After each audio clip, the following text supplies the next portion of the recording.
ونؤمن ونعوذ بالله من شرور أنفسنا ومن سيئات أعمالنا من يهده الله فلا مضل له ومن يضلل فلا هادي له أشهد أن لا إله إلا الله وحده لا شريك له وأشهد أن محمدا عبده ورسوله اللهم صل وسلم وبارك على نبي محمد وعلى آله وأصحابه ومن تبع سنته إلى يوم الدين. Para jemaah muslimin muslimat rahimahumullah. Alhamdulillah. Mari kita mulakan kuliah dan ahad kita di sini seperti mana biasa. Sama-sama kita merendahkan diri, sama-sama kita merapatkan setinggi-tinggi puji dan bersyukur kepada Allah Subhanahu wa Ta'ala yang mana dengan limpah karunia-Nya izinkan kita bertemu lagi bersua muka duduk bersama-sama di dalam sebuah majlis yang mana harapan kita mudah-mudahan berkumpul kita pada petang yang berbahagia ini sama-sama kita berkati dan dirahmati Allah Subhanahu wa Ta'ala. Alhamdulillah, sudah beberapa kali kita ulang-ulang di antara tujuan kita mempelajari agama Allah Subhanahu wa Ta'ala agar kita menjadi orang yang bijak di dalam mensyukuri segala nikmat Allah Subhanahu wa Ta'ala. Imam Syafi'i mengatakan barang siapa yang menghayati, memahami ayat Quran yang berbunyi A'udzubillahi minasyaitonir rajim wa idh ta'azzana rabbukum la in syakartum la azidannakum wa la in kafartum inna 'adzabi lasyadid. Sekiranya kamu pandai menjadi hamba-hambaku yang bersyukur, nescaya aku akan tambahkan lagi nikmat-nikmatku kepada kamu. Akan tetapi barang siapa di antara kamu yang kufur akan nikmat-nikmat yang aku berikan kepada mereka, ketahuilah azabku sangat pedih. Kata Imam Syafi'i, memadailah seseorang hamba memahami ayat ini. Siapa-siapa yang memahami ayat Quran ini, nescaya dia akan bersungguh-sungguh untuk memanfaatkan segala nikmat-nikmat yang Allah berikan kepada mereka, daripada nikmat kehidupan, nikmat usia yang panjang, nikmat yang bersangkut paut dengan rezeki, kesihatan, berbagai-bagai ketenangan dalam kehidupan. Nanti mereka akan menjadi orang yang taat akan segala perintah dan perintah Allah Subhanahu wa Ta'ala. Daripada mengingat ayat tadi, la in syakartum, sekiranya kamu bersyukur, la azidannakum. Orang tadi bukan saja bersungguh-sungguh, bahkan dia akan manfaatkan segala nikmat dan dia akan menjadi orang yang lantaran itu pasti mereka akan selamat dunia dan akhirat. Kata Imam Syafi'i, siapa-siapa yang menghayati ayat tersebut yang Allah mengatakan wala in kafartum, sekiranya siapa-siapa yang kufur nikmat-nikmat Allah Subhanahu wa Ta'ala, inna azabi la syadid, ketahuilah azabku sangat pedih. Nescaya tidak akan ada orang yang berani untuk mengkufuri nikmat-nikmat Allah Subhanahu wa Ta'ala. Nescaya mereka akan menjadi orang yang berhati-hati apabila nak melakukan kesilapan dan kesalahan, apatah lagi perkara yang sehubungan dengan dosa. Dengan demikian pasti mereka akan selamat dunia dan akhirat. Muslimin muslimat rahimakumullah, sejarah melukis bukan saja di dalam Al-Quran, tapi pada hadis-hadis Nabi sallallahu alaihi wasallam betapa ramainya manusia-manusia yang saleh, yang jahat. Allah mulakan dengan kisah Habil dan Qabil, anak iaitu Nabi Adam alaihissalam. Cerita yang pertama-tama penumpahan darah, pembunuhan yang berlaku di muka bumi ini. Tapi kita lihat sejarah juga membuktikan bahawa kejahatan bukan ketika itu sahaja. Dia berterusan pada zaman Nabi Hud, Nabi Lut, Nabi Saleh, berterusan pada zaman Nabi-Nabi yang Allah utuskan, bukan saja sampai kepada zaman Nabi Muhammad SAW yang ada orang yang bernama Abu Lahab. Tapi sampai zaman yang kita hidup hari ini, kita nampak masalah pembunuhan ni bukan satu benda yang baru, terus menerus berlaku. Tapi kita duduk dan kita fikir macam mana teruk pun Habil apabila membunuh abangnya Qabil.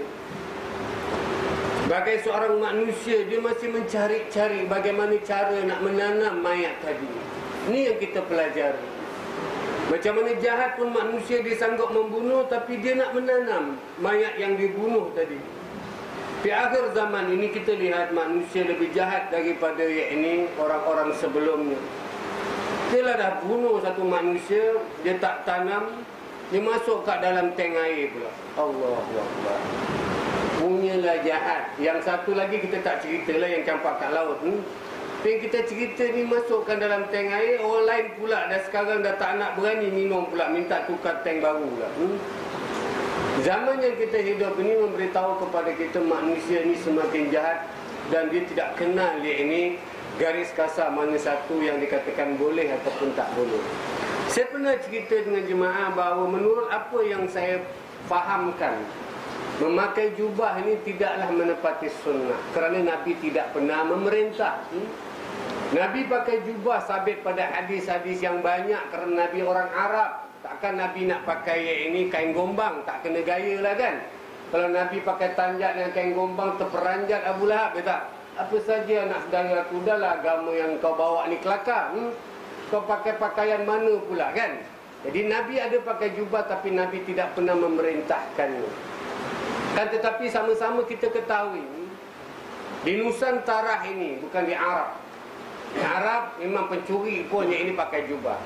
Tapi di Nusantara kita ni biasanya yang pakai jubah ni orang baik lah. Biasanya macam ustaz kat kono macam gitu.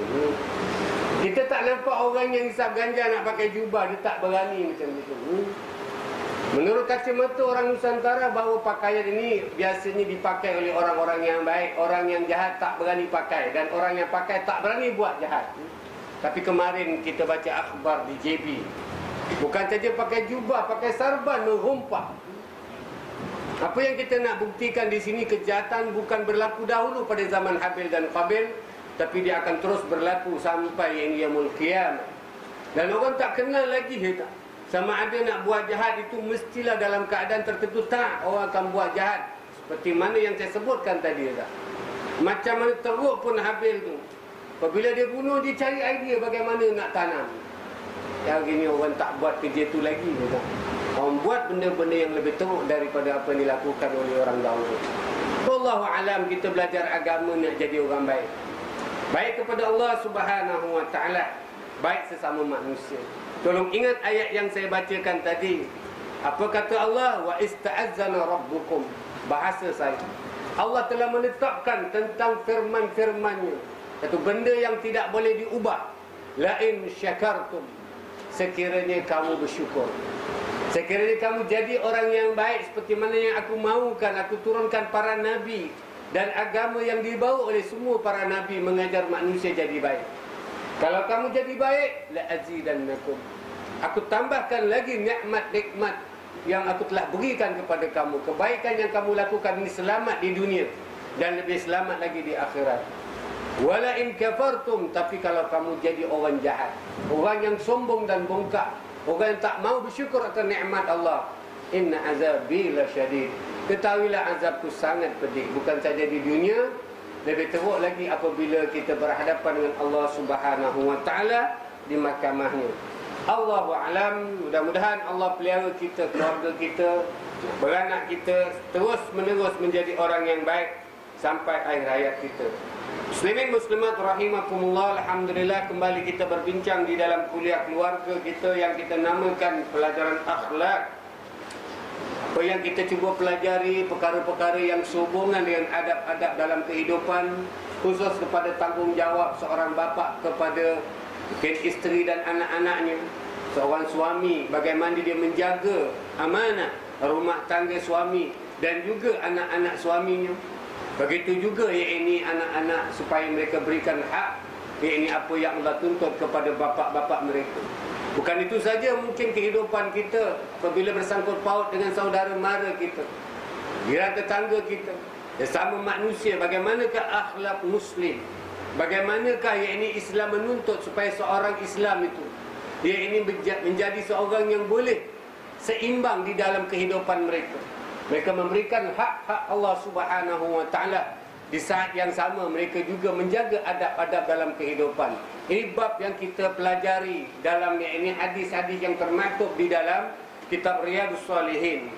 Pada minggu lalu dengan izin Allah Subhanahu wa taala kita telah berpindah kepada hadis yang baru, yakni hadis yang ke-10. Hadis yang second last ataupun nombor 2 yang terakhir di dalam bab yang ke-14, bab fil iktisadi fil ibadati. Bab mengajarkan kita supaya berhati-hati, sifat iffah, sifat jangan sampai melampau-lampau, supaya kita adanya keseimbangan di dalam nak masuk ke dalam syurga. Niat kita yang berkobar-kobar ikhlas untuk mendapat pahala jangan sampai batil, jangan sampai hilang apabila silap dan salah, tidak menepati syariat. Itu kita bincang. Ataupun hadis yang ke-151 menurut urutan buku di dalam kitab Riyadhus Shalihin mengandungi 372 bab. Kita baru bab yang ke-14, mengandungi 1893 hadis, dan kita baru sampai hadis yang ke-151.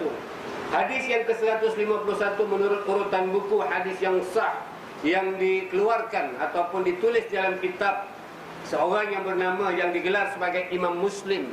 Dalam buku beliau letakkan angka yang ke-2750.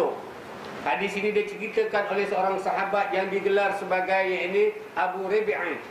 Nama sebenarnya juga disebut dalam hadis ini, yakni Hanzalah bin Ar-Rabi'. Beliau ini disebut di dalam kitab sebagai salah satu daripada orang-orang Arab Mekah, daripada Bani Al-Usaidi ataupun At-Tamimi. Yang kita sebutkan kemarin, dia tak sama dengan Hanzalah bin Qais. Ini orang Madinah. Sedangkan Hanzalah bin Ar-Rabi', beliau adalah ini orang Mekah. Kita dah cerita panjang lebar.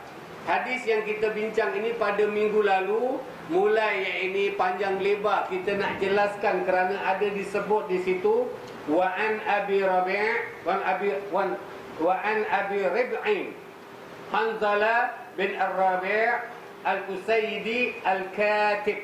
Al-Katibi maksudnya penulis ataupun juru tulis Nabi sallallahu alaihi wasallam. Kita perpanjangkan penjelasan tentang apakah yang dimaksudkan penulis yang pada hadis ini, yakni juru tulis Nabi, sama ada juru tulis surat-surat yang Nabi nak utuskan kepada orang-orang tertentu, ataupun wahyu-wahyu, yakni ayat-ayat Quran yang turun.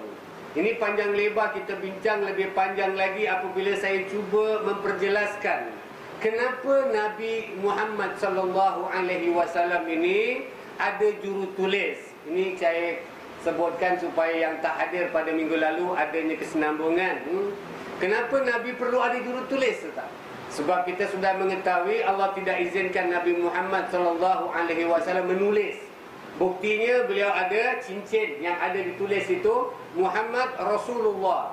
Dibaca Muhammad daripada bawah. Kemarin saya dah jelaskan hebatnya Nabi, orang yang sangat tawadu', orang yang sangat merendah diri. Dan sekaligus Nabi tidak diperbolehkan membaca tulisan-tulisan pada mana-mana tulisan.